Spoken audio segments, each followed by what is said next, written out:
Today I am discussing the chapter thermoelectricity. Here in this thermoelectricity chapter I am discussing about the Seebeck effect.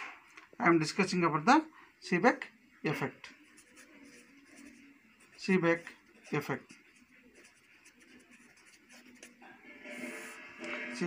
effect. Now, as of all of you know, a current is flowing.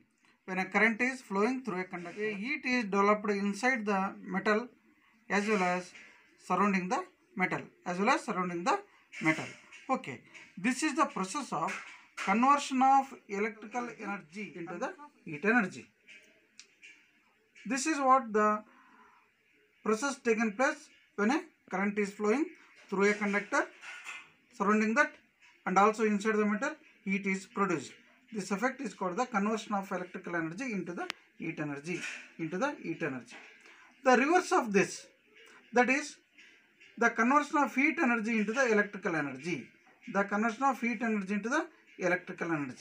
It is found that by the scientist Seebeck. He is a German physicist. This process is found in 1821. In 1821, the German physicist Seebeck found that when a heat energy is flowing through a conductor, say this is the end A and this is the end B.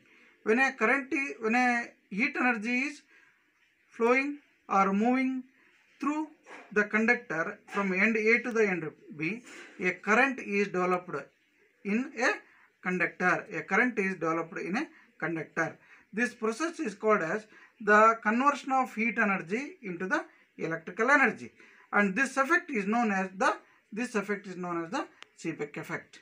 During the flow of the current from one end to another end, that current is developed, and also the electromotive force is developed,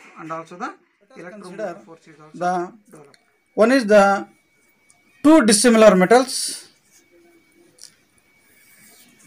This is the one metal, and let me take another one metal. It is provided with the galvanometer G. Okay, now this one junction is maintained at the hot junction, and another one is maintained at the cold junction. Now, whereas this is the galvanometer, let me take, this is the one copper and this is the iron. This is the iron metal, and this is the copper metal. Okay, now the Seebeck found that Seebeck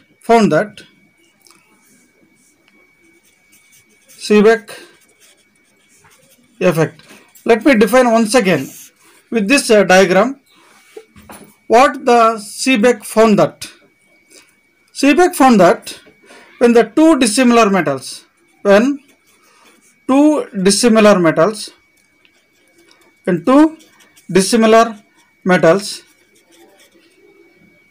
here I am taken the copper, this blue line shows the copper and this green line shows the iron metal. Two dissimilar metals, they make the junctions, and that is nothing but their ends are joined to make the junction. Say this is junction 1 and this is the junction 2. Let me take, this is the J1 and this is the J2, junction 2. Whereas one junction is maintained at the hot temperature, that is the higher temperature, and this is junction 2 is maintained at the cold temperature, cold junction, call it as. Now, when such a circuit is made, that is the two dissimilar metals are joined together to make the junctions. One is maintained at the hot junction and another one is the cold junction. Such the circuit is in such circuit it is found that two dissimilar metals are joined to make the junctions. one junction is at hot junction and another one is at the cold junction. In such cases, in that circuit, a current is flowing. It is shown by the deflection in the galvanometer. It is shown by the deflection in the galvanometer. This effect is called as the Seebeck effect. That is what, when two dissimilar metals are joined together to make the two junctions,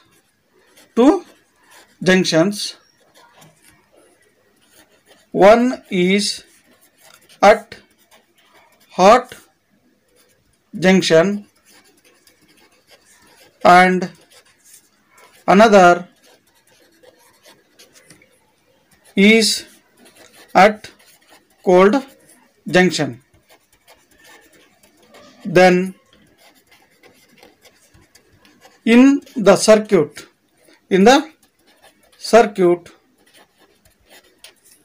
a current flows.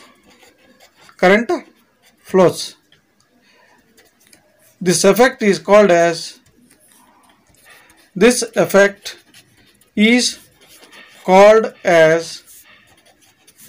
Seebeck effect.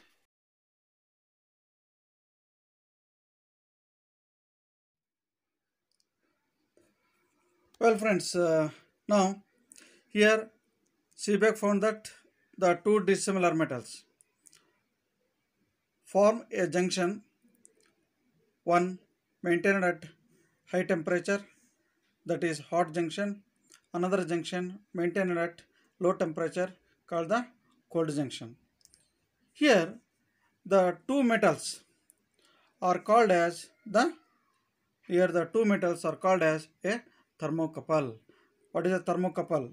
Now, what is a thermocouple means? These two metals are known as the thermocouple. That is what? Two dissimilar metals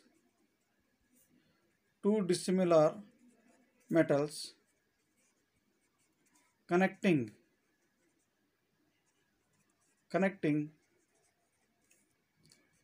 to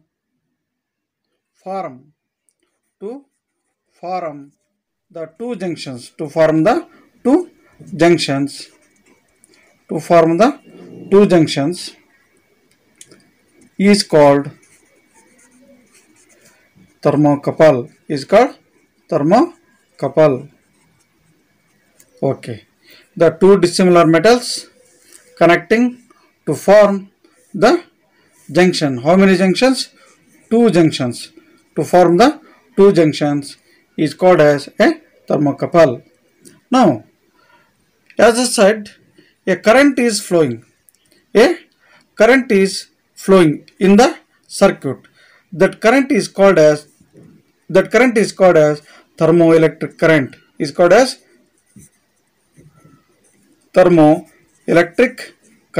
Thermoelectric current. What is a thermoelectric current? The current flows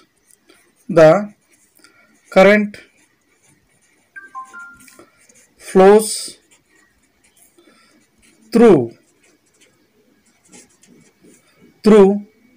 the circuit. That is a thermocouple.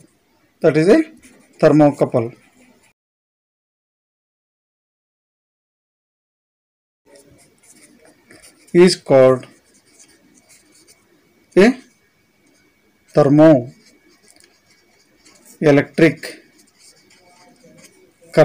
thermoelectric current. Okay. Seebeck also found that the electromotive force developed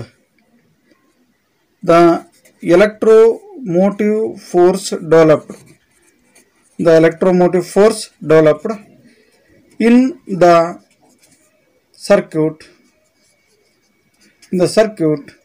is called a thermoelectric EMF is called a thermo EMF. Okay. Now here the two dissimilar metals are chosen here. One is the copper and another one is the iron, and another one is the iron. Now let the junction, one is kept at the hot junction, that is here hot junction. Here we are taking the water bath, and another is maintained at ice cold, that is at 0 degree centigrade. We can say this is at the higher temperature. This is at the higher temperature, that is water bath, and this is at the what? The water bath, ice cold, 0 degree centigrade. Now here the current is flowing in the circuit. Just now, as we said, the current is flowing in the circuit. It is indicated by the deflection in the galvanometer. Here at the odd junction, the flow of the current is taken place from copper to iron. Here the flow of the current is taken here from copper to iron here in this case. Now, whereas at the cold junction, the current is taken place flowing from iron to copper, This is the direction of the flow of the current in the circuit. When we are taken example, copper and the iron, two dissimilar metals. Here at the odd junction, current is flowing. The current is flowing copper to iron, whereas at the cold junction, the current is flowing from iron to copper. This is the direction of the flow of the current. If we reverse the hot and cold junction, that is keeping this junction as the cold junction and this is as the hot junction, then the flow of the current is also reversed. Hence the Seebeck effect is called as a reversible effect. Why it is called as the reversible effect? Because when the junction are reversed, that is the hot junction is replaced by the cold junction and the cold junction is replaced by the hot junction, then the direction of the current is also reversed. Hence Seebeck effect is called a reversible effect.